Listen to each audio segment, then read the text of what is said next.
Today, we're diving into a story. It's about what happens when you feel completely and totally lost, and then someone hands you a book. But it's not just any book. It's one that holds a single idea. An idea so powerful, it can literally change your entire life. Our story really kicks off with this incredibly powerful line from the poet Cesar Vallejo. I mean, wow.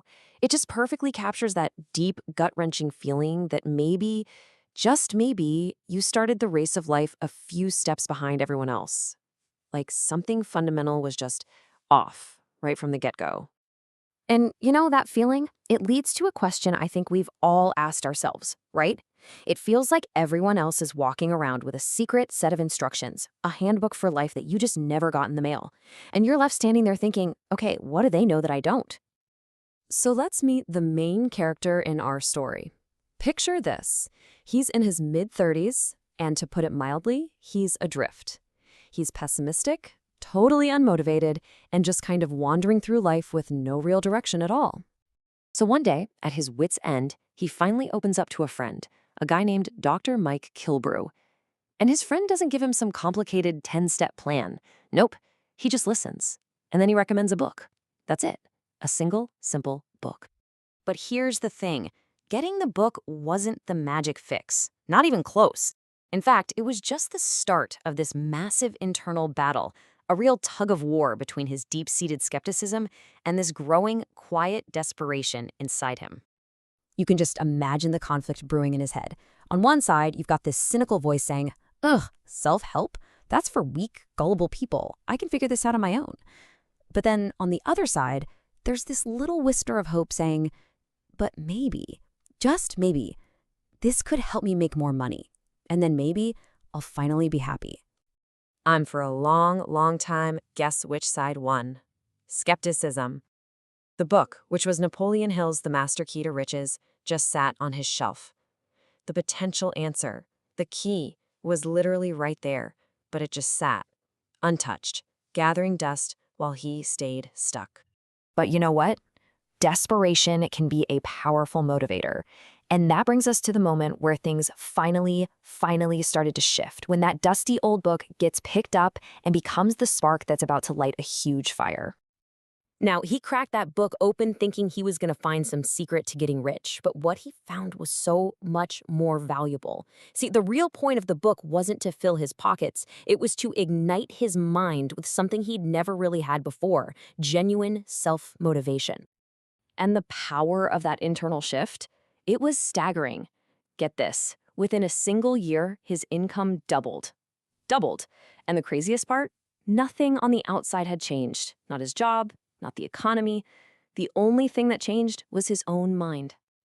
So how did this happen? It wasn't magic. It was like a mental renovation project. He systematically started tearing down his old, cynical beliefs. He challenged every single negative thought and habit. And then he filled that new empty space with motivational stuff, basically rebuilding himself from the ground up, from the inside out. And this whole journey, all this rebuilding, it was leading him toward one central, powerful epiphany. He was on the verge of unlocking the single most important lesson that was hidden inside that book all along. At this point, he's all in. He's devouring every single book Napoleon Hill ever wrote, just soaking up this new way of thinking. And then he found it. The one line, the single sentence that completely rewired his entire understanding of himself and the world around him. And here it is. The great master key to riches is the self-discipline to take complete possession of your own mind. Just let that sink in for a second. It wasn't a trick. It wasn't some secret formula. It was simply about internal control, complete possession of his own mind. So that was the master key. It's not a key to a bank vault full of gold. It's the key to yourself.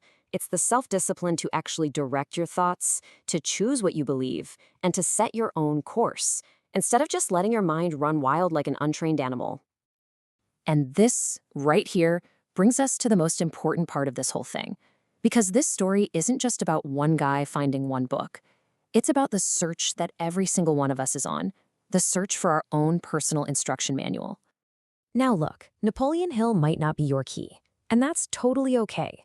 Your answer might be waiting for you in Eckhart Tolle's The Power of Now, or in a spiritual text, or in some idea from a book you've never even heard of. The source itself doesn't really matter as much as the commitment to actually looking for it. And here's the most hopeful, most powerful part of this whole story. Your instruction manual, your master key, it exists. It's out there.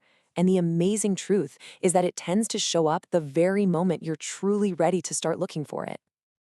So we end on a simple truth. The idea, the book, the single lesson that could completely shift your entire life, it's out there, waiting for you. Which leaves just one real question, doesn't it? Your master key is out there. When are you going to start your search?